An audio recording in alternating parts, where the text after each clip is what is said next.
We got Patrick CC. We're talking about the tragic tale of Keanu Reeves and Drew Barrymore. I have no idea what's happening here. I didn't know of any crossover with them two in any way. I don't know.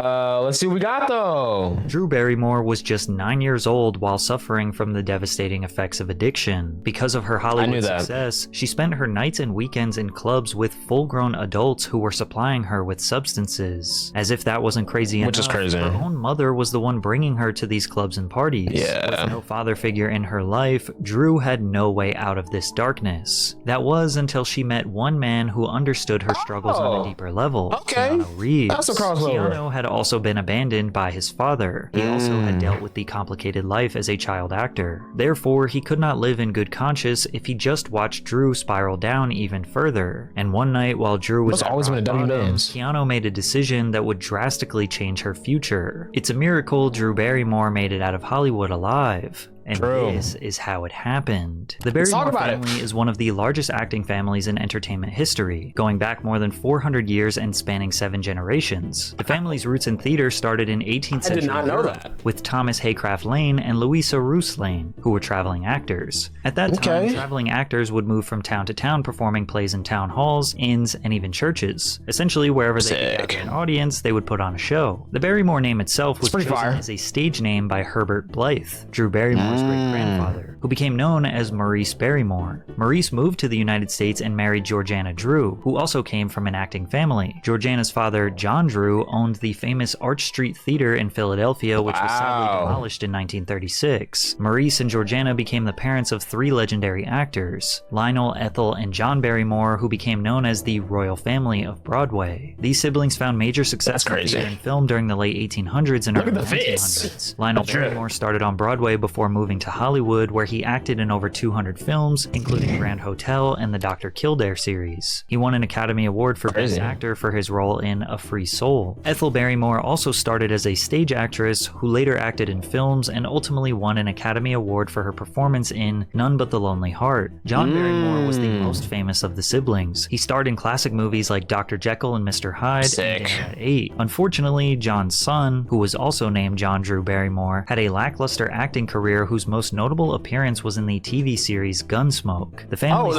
Gunsmoke is fine, extinct from the entertainment industry, so all the pressure to keep the legacy alive fell on one innocent little girl, Drew Barrymore. Firestarter. Drew was born on February 22nd, 1975, and just 11 months later, she would land her first acting role in a commercial for Puppy Chow dog food. This is a baby. That's crazy. This is a baby. They both have special nutritional needs. That's why a baby should have his very own baby food, and why a puppy should have his very own puppy food. Barrymore appeared in a couple of TV movies and shows in her early years. At around age 4, she was cast in the TV movie Suddenly Love. Then she had a small role in the horror TV movie Bogey when she was around 5. Immediately after that, she made her first feature film debut in Altered States, which was a 1980 sci-fi horror film. See, I always thought Firestarter was her first movie. I never knew that, bro. Directed by Ken Russell. Although her role was small, it opened the door for her next film, which would drastically change her life. At age 6, Drew would secure a major breakthrough acting role in the iconic film E.T. the Extraterrestrial. Whoa. She was an E.T.? Okay, I never knew that either, bro. I haven't watched E.T. in so long, though. Who discovers and befriends a friendly alien stranded on Earth. I probably haven't watched this movie in like well over 10 years. And his siblings seen that movie in so long from the authorities and help him find a way back to his home. I think if I watched it more recently, I probably would have figured that out. Drew Barrymore played Gertie, Elliot's younger sister. Gertie is a curious, lovable character who quickly warms up to E.T. and helps her brother keep him a secret. Elliot, look what I made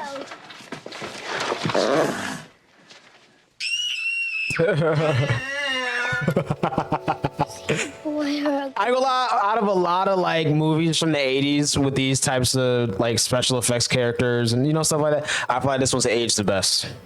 And I haven't seen it in over 10 years, but I'm saying no, like this one probably held up compared to a lot of them. Not even Mom. Why not? Because grown-ups can't see them. Only little kids can see them. Give me a break. Drew's performance stole the hearts of millions around the world. Not only was she adorable, but her innocence represented the joy and wonder that we need to protect and cherish for our children. And it turns out she was just as pure behind the scenes. I believed E.T. was real. You asked the wardrobe lady if you could have a scarf for E.T.'s neck, because he was going to get cold. In June of 1982, Crazy. E.T. became an instant WJ, man. classic after it grossed a whopping $800 million worldwide on a $10 million budget, which made it the highest grossing film of all time, and held that record for about a decade until it was broken by Jurassic Park. That makes sense. But before we dive deeper, a quick word from today's sponsor. Underdog is the place to play if you're a fan looking to cash in. Yes, sir. Shout out to sports, man. Do the thing. People off is good, but Do the thing, bro. life did not care. Oh, wait. Some people Did I skip too Drew far? Barrymore had a more successful career than 99.9% of actors before she barely even had a conscious mind. She was what people call Which is crazy. Honestly, bro, I feel like, especially like older Hollywood, bro, way too many like really young child actors, bro. I feel like it's weird. Especially knowing the stuff that we be knowing now, it's just like, dang, bro. Kind of sucks. A Nepo baby. And while that may sound like Nepo a baby. negative connotation... I was about to say, I feel like there's a lot of cool Nepo babies. Jack Quaid, he's fire. Maya Hawke, she's cool.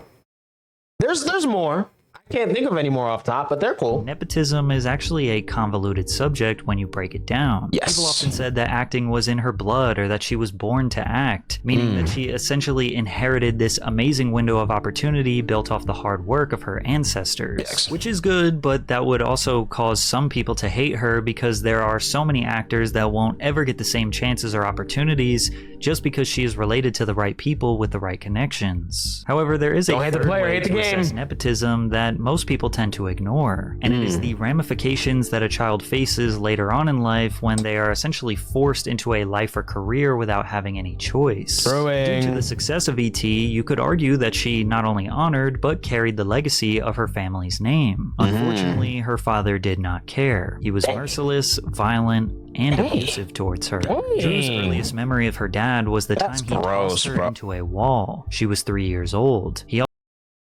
also held her hand over the flame of a candle, telling her that pain is imaginary. Talk about someone who was not a careerist. He was like, I will burn this effing dynasty to the ground, Drew said. Considering her life at home was disgusting, so dark, bro. it's actually pleasant knowing she found some solace on the set of E.T. When I came onto the set, I was like, this is my family. Steven can be my dad, you can be like my mom, and you are my brothers. Barrymore looked at director Steven Spielberg as a father figure. She says that he is the first person that ever cared about her. We love each other. I go over to his house and we play games and we see each other a lot and we're still best friends.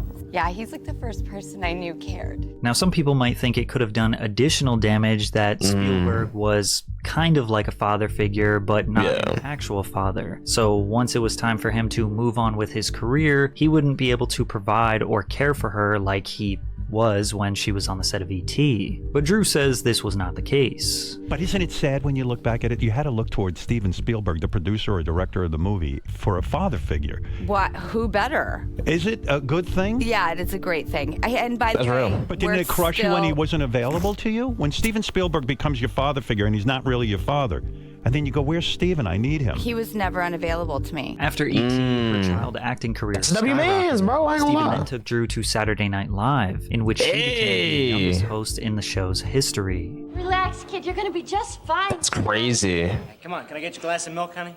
Milk? I'm a Barrymore. Get me a drink and make it a double.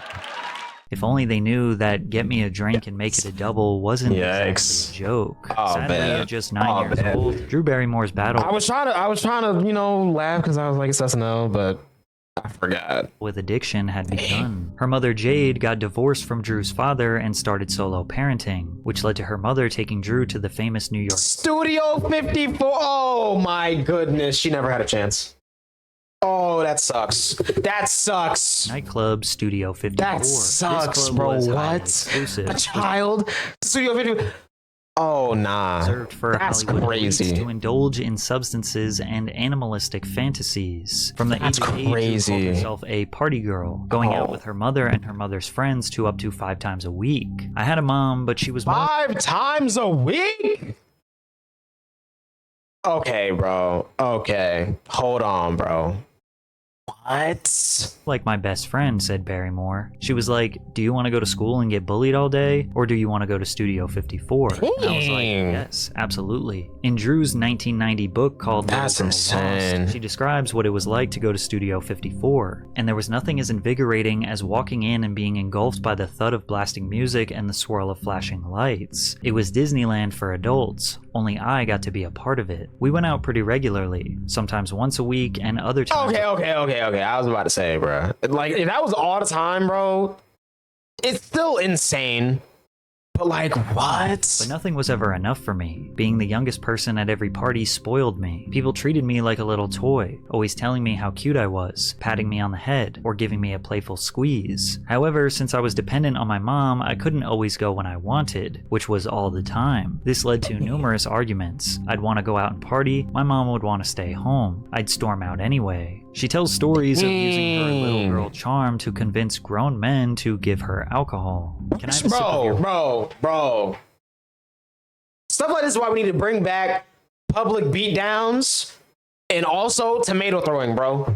We need that little thing. You put your arms in, your head in, people throw tomatoes. We need to throw tomatoes at these people. I don't care if they're 80 years old now, bro. They need that beatdown, bro. That is insane.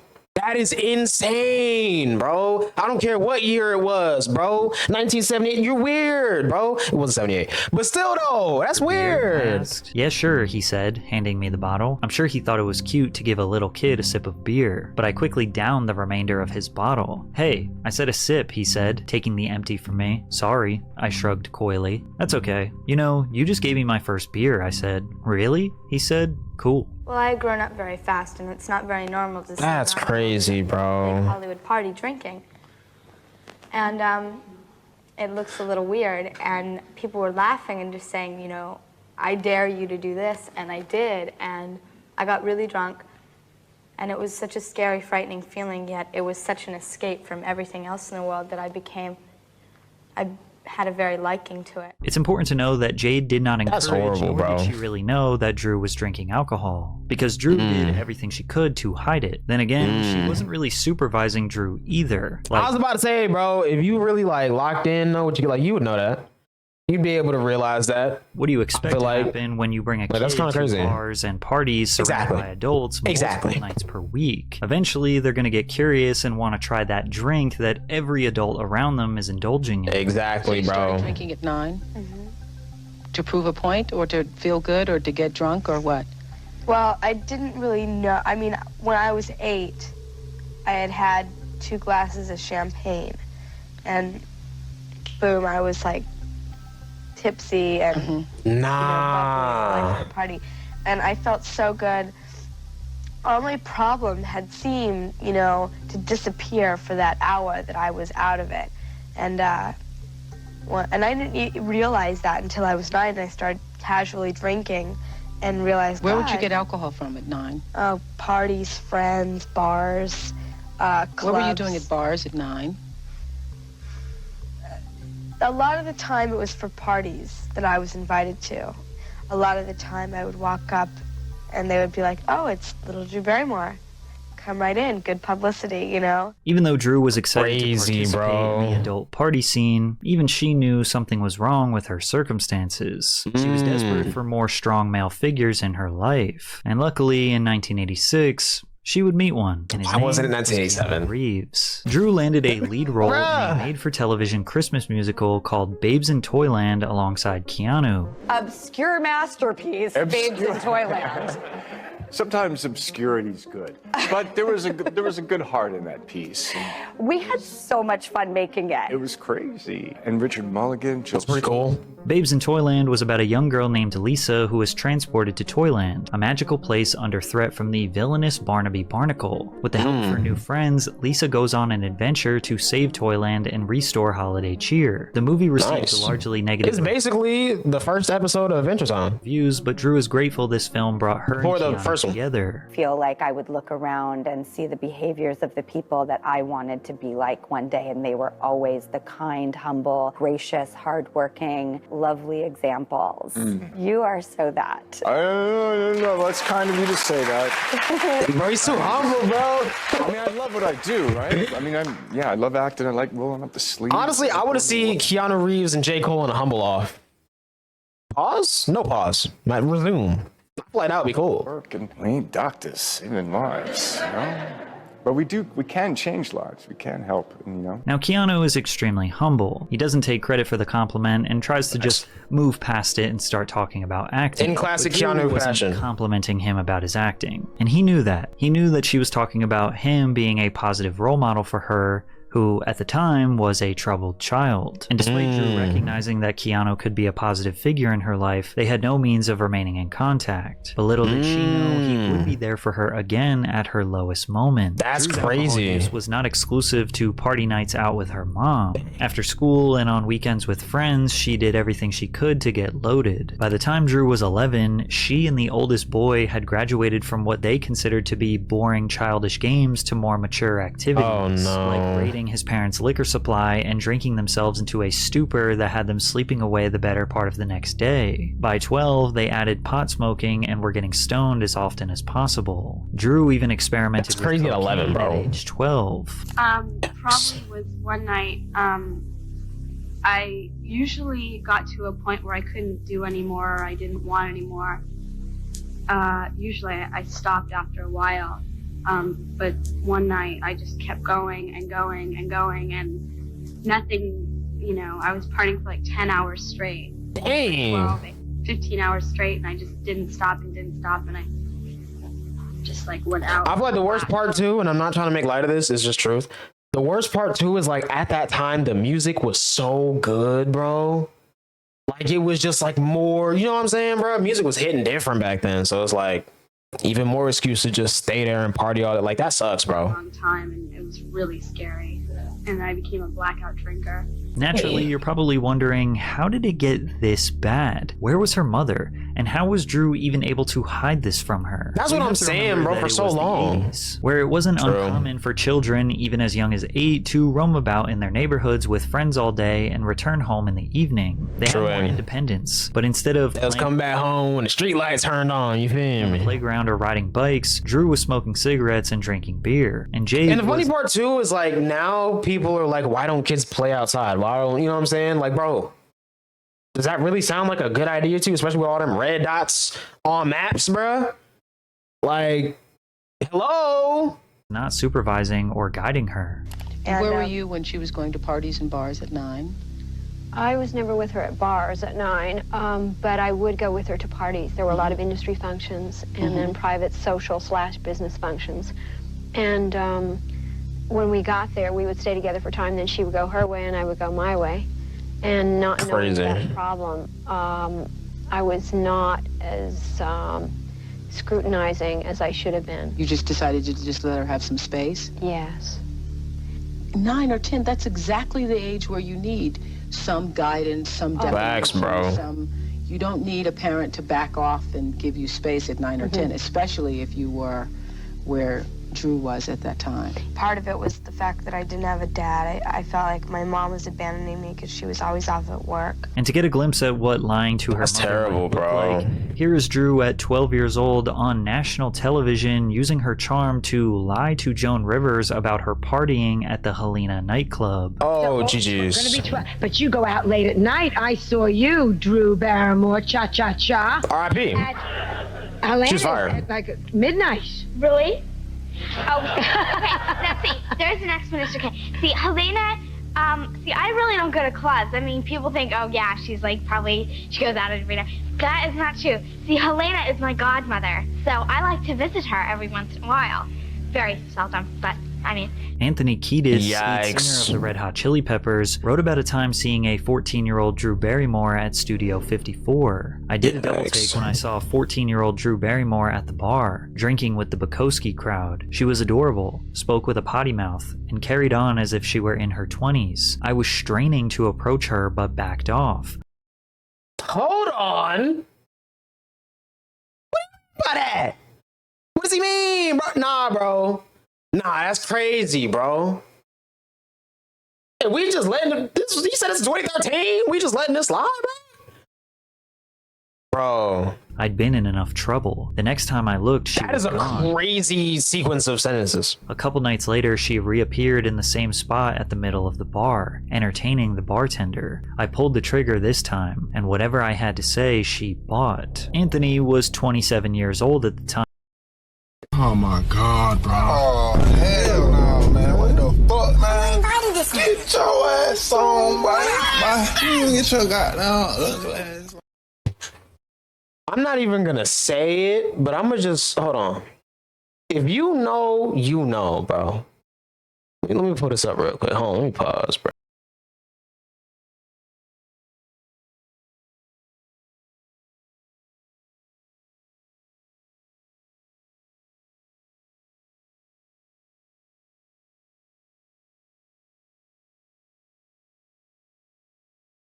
To not get the video blocked. Probably. It might still. I don't know. What? 20 grown man. Literally almost twice her age. Bro. Admitting to fantasizing about a 14-year-old. And if you think that might be a I'm about to stretch, puke, in his bro. 2004 biography, he told a story about sleeping with a girl who confessed to him that she was 14 years old the next day. Then he admitted to sleeping with her one more time after knowing her age.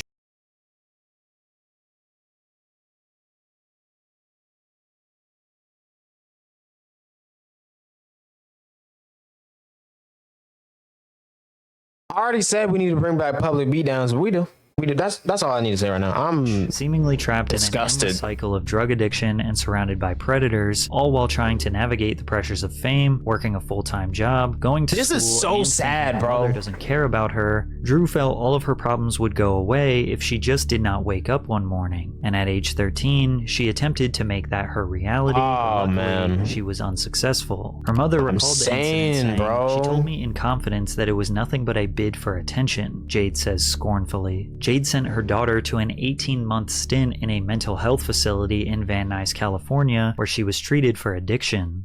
And when you go through those two doors, you do not come out. And it's a white transit van parked outside. This is crazy. For a year and a half. I hated it. I kicked, I screamed. 1 minute you're at movie premieres and clubbing, and the next minute you're in a full-blown institution. Drew's treatment It's was a bunch. tough. Oh She my had to God. follow a strict military-like routine. She had to do her schooling, then attend. At the same time, no, like it's probably a good thing that you know what I mean.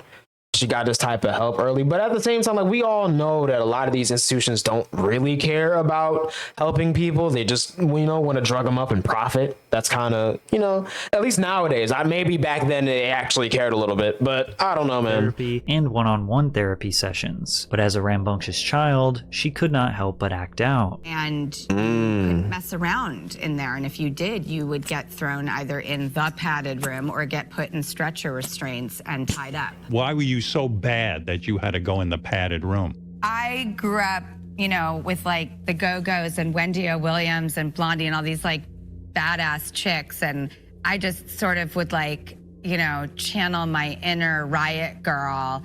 And I, some days it was really funny. I would rile up all the girls and I'd be like, listen, this place, these people I'm surprised she didn't get arrested for inciting a riot. care about you. Honestly, I'm Show them, all right, everybody. I would would totally rile the entire That's fire though, up. low key. At first, Drew hated that her freedom had been stripped away from her, but then she gradually started to come around to the idea that she was getting the help that she desperately needed. Okay, so she was getting help, so it's a W then, yeah. Confront her addictive behaviors and her underlying childhood trauma. It was the institution that suggested she legally separate from her mother and be declared an adult at 14. Barrymore says the experts there believe that if she were to go back out into the world, she'd be better off on her own. Just at the age most kids become freshmen in high school, Drew was living on her own in LA as a 14-year-old legal adult. My goodness. In my apartment that I was That's so crazy, scared, bro. is that I would let the laundry and dishes and everything pile up. I didn't know how to clean. But this was where I learned how to take care of myself. You know, the books were the school, and this was like the domestic journey of learning how to live on your own. Kids don't know how to take care of themselves until you teach them. Drew had incredible resilience. Unfortunately, word had spread throughout the industry that she was a drug-addicted lost cause, and nobody wanted to hire her for more acting roles. They just wrote me off as damaged goods. She got blackballed? Sadly, understood that. Drew remained on the straight and narrow for 6 months, working at a coffee shop and trying to assimilate back into the real world. Oh, man. Sadly, she slipped back to her old ways. Right. And on my 6th-month day, I celebrated by getting loaded. Yeah, really. Way to go, Drew. I got loaded that time because I wasn't doing it for myself at all. I was doing it to, like, not really impress everybody, but it had gotten out months before that I had a problem, and it was on the cover of the tabloids and everything. And I was so sick of hearing about it, I thought, okay, I'll just prove it to them, and I'll shut them up, and I'll do this.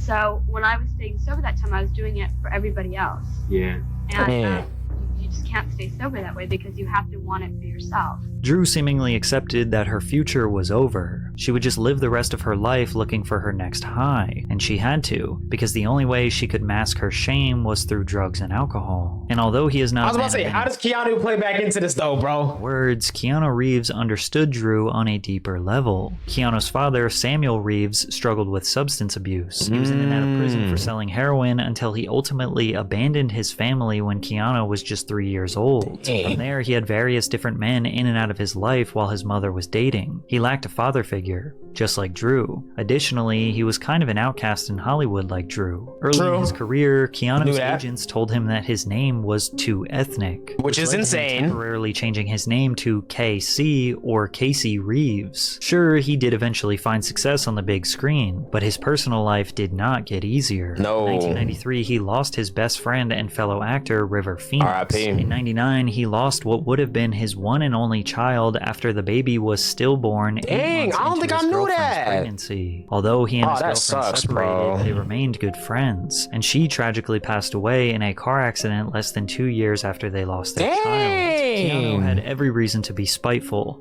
angry at the world. I feel like I should have known that, because I know a lot about, you know what I mean? I feel like I did know that. Maybe I just forgot. I don't know. That sucks though. Darkness. And despite all of these tragedies that weren't his fault, he somehow remained humble, kind, and caring for others. Which is crazy, he gets bro. praised for gifting his stunt crew custom Rolexes, gifting motorcycles to fellow cast members, or taking multi-million-dollar pay cuts to save films. He shows his true character through small acts of kindness, like showing up to his fans' weddings, giving his seat up to a woman on the subway, spending time with homeless people on the street, or taking time to speak with and listen to his young fans. So while seeing Drew at her lowest moment, he knew it was time for him to do something. On her 16th birthday, while Drew was in the club partying, Keanu Reeves tapped her on the shoulder. He was about to change her life. I was at this club, and it was my 16th birthday, and you came in, and you walked in, and you grabbed my hand, and you took me outside. You put me on your motorcycle.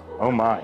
And you took me on the ride of my life, and I was so free. I was such a free human being. It was just this moment where I just remember loving life. I hold it so dear because the older we get, the harder it is to get to that feeling. Keanu and Drew raced through Los Angeles on a motorcycle, giving her the feeling of freedom and bliss while being protected by someone she knew genuinely cared about her. The reason I love Your Reputation so much is because I want to live my life by that. Is to be a good person, like at my job, with my kids, with my friends, in no such order. But there's a problem I have with rebellion and authority. No, rebellion is good. It is, of course. You can't just kick out rebellion. Rebellion In a is way. usually a thoughtful gesture. I still know what she did, but you know, hearing all this now, I'm like, I kind of get it, bro. And I feel like she was just trying to look out for her employees, bro, and get them a paycheck. That's why, you know, the show continued. But like, bro, it's cool though, bro. I feel like if it was anyone else, we could still be mad about it. I feel like we had our time to be mad about it. Now it's just like whatever. It feels so impulsive. Yeah, but it feels good. Now it's like whatever, bro. If you're barking and, you know, it depends on what you do with your bite. Drew saw life in a whole different perspective. She realized that giving in to her addictions is not rebellion. That is surrender. Alcohol and partying was tying her down, not freeing her. Keanu was living proof that you can overcome your trauma. And after that night with him, she had to ask herself, am I gonna get back into acting and get my life together? And I had to ask myself, like, did I really want to fight and prove to myself that I wanted to be here? And the answer was a really genuine yes. Like, it was my love. It was my passion. It's what my family has done since the silent films and theater and into the talkies. Like, I feel a genetic cosmic pull, and I love storytelling, and I love it. And that was a really cool revelation for me, that I love what I do and I'm not doing it for anyone else or for the wrong reasons. From there, Drew slowly started to rebuild her acting career. Playing a role in the film I can't remember the first role I saw her in. Ivy at age 17. Then again, it was probably 18. I just didn't know it was her. But I mean, like, adult, like, you know. Although the movie wasn't a blockbuster hit, it proved she could focus, stay clean, and work in the industry. Many of her roles for the next few years were smaller, lesser-known films. She focused a lot more on producing and writing, seeing as working behind the scenes was more manageable and creatively stimulating for her. And whenever times got tough, she thought back to people like Keanu. Until now, we have both had the privilege and fortune to keep going. Yeah. And what a gift and a blessing that is. Yeah. Drew went on to have a spectacular career, landing prominent roles in blockbuster hits like Batman Forever, the horror classic Scream, Never Been Kissed, Donnie Darko, Charlie's Angels, Confessions of a Dangerous Mind. Okay, it was probably Charlie's Angels. 50 First Dates, Fever Pitch, and countless 50 other First hits. Dates. In 2009, she was in that delivered too. one of her most praised performances in the HBO film Grey Gardens, earning a Golden Globe Award and a Screen Actors Guild Award. This highlighted her versatility and growth as an actress over her 30-year Hollywood career. Drew continues working in front and behind the camera, but has ultimately settled into becoming a full-time mother and talk show host with her very own show called The Drew Barrymore Show, which is currently on its 5th season. Now, there are many factors that led to Drew surviving the depths of addiction and the ramifications of a terrible childhood. And let's not minimize the lifetime of hard work that she put in to overcome her setbacks. But Keanu's actions started honestly, this is one of the greatest comeback stories. Effect of her becoming the prosperous and gracious person we know today. You never know what somebody else is going through. Facts. And even if you think you do, simply the smallest act of virtue can drastically change the outcome of their future. So next time you have a chance to act, ask yourself, what would Keanu Reeves do? We dropping the bomb for that one, bro. I ain't gonna lie, that's fire, bro. Say it every time, bro. He outdoes himself every time, bro. Every single time. W. Patrick. I ain't gonna, we gonna drop the bomb again, bro. That was just for Patrick in general, bro. We gotta drop the bomb, bro. Hey, man. Banger vid, I ain't gonna lie. Like I said, great comeback story, man. We let us see it, bro.